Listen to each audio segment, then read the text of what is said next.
यत्साङ्ख्यैः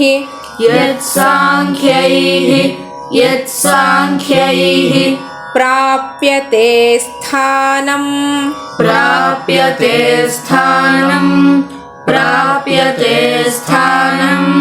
तद्योगैरपि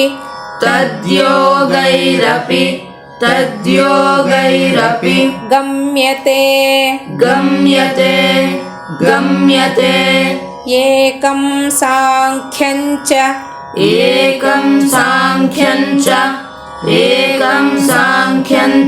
योगञ्च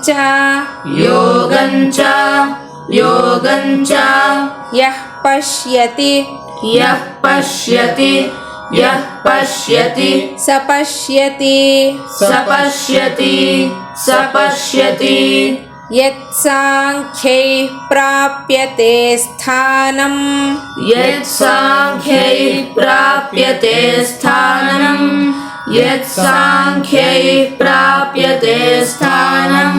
तद्योगैरपि गम्यते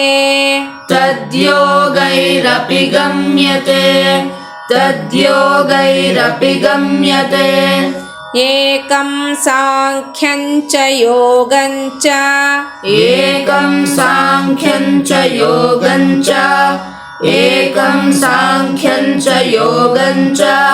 यः पश्यति स पश्यति यत्साङ्ख्यैः प्राप्यते स्थानं तद्योगैरपि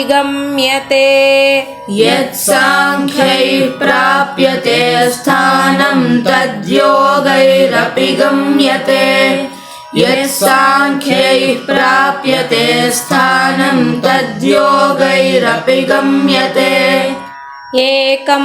साङ्ख्यञ्च योगञ्च यः पश्यति स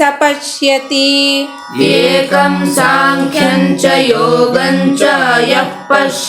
यत्साङ्ख्यैः प्राप्यते स्थानं तद्योगैरपि गम्यते एकं साङ्ख्यञ्च योगञ्च यः पश्यति स पश्यति यत्साङ्ख्यैः प्राप्यते स्थानं तद्योगैरपि गम्यते एकं साङ्ख्यञ्च योगञ्च यः पश्यति स पश्यति यत्साङ्ख्यैः प्राप्यते स्थानं तद्योगैरपि गम्यते एकं साङ्ख्यञ्च योगञ्च यः पश्यति स पश्यति. ಸನ್ಯಾಸ ಅಥವಾ ಕರ್ಮಯೋಗ ಇವೆರಡರಲ್ಲಿ ಯಾವುದನ್ನಾರು ಒಂದನ್ನ ಮಾಡಬಹುದು, ಅದನ್ನ ಹೇಳು ಅಂತ ಅರ್ಜುನ ಕೇಳಿದಾಗ ಅವೆರಡರಲ್ಲಿ ಒಂದನ್ನ ಚೆನ್ನಾಗಿ ಮಾಡಿದ್ರೂ ಎರಡರ ಫಲವನ್ನು ಪಡಿಬಹುದು ಅಂತಾನೆ ಭಗವಂತ.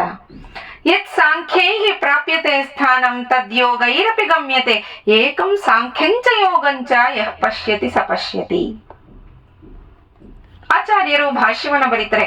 ಯತ್ ಸಾಂಖ್ಯೈಃ ಜ್ಞಾನನಿಷ್ಠೈಃ ಸನ್ಯಾಸಿಭಿಃ ಪ್ರಾಪ್ಯತೆ ಸ್ಥಾನಂ ಮೋಕ್ಷಾಖ್ಯಂ ತದ್ಯೋಗೈರಪಿ ಜ್ಞಾನ ಪ್ರಾಪ್ಯುಪಾಯತ್ವೇನ ಈಶ್ವರೇ ಸಮರ್ಪ್ಯ ಕರ್ಮಾಣಿ ಆತ್ಮನಃ ಫಲಂ ಅನಭಿಸಂಧಾಯ ಅನುತಿಷ್ಠಂತಿ ಏತೆ ಯೋಗಾಃ ಯೋಗಿನಃ ತೈರಪಿ ಪರಮಾರ್ಥ ಜ್ಞಾನ ಸನ್ಯಾಸ ಪ್ರಾಪ್ತಿದ್ವಾರೇಣ ಗಮ್ಯತೆ ಇತ್ಯಭಿಪ್ರಾಯಃ.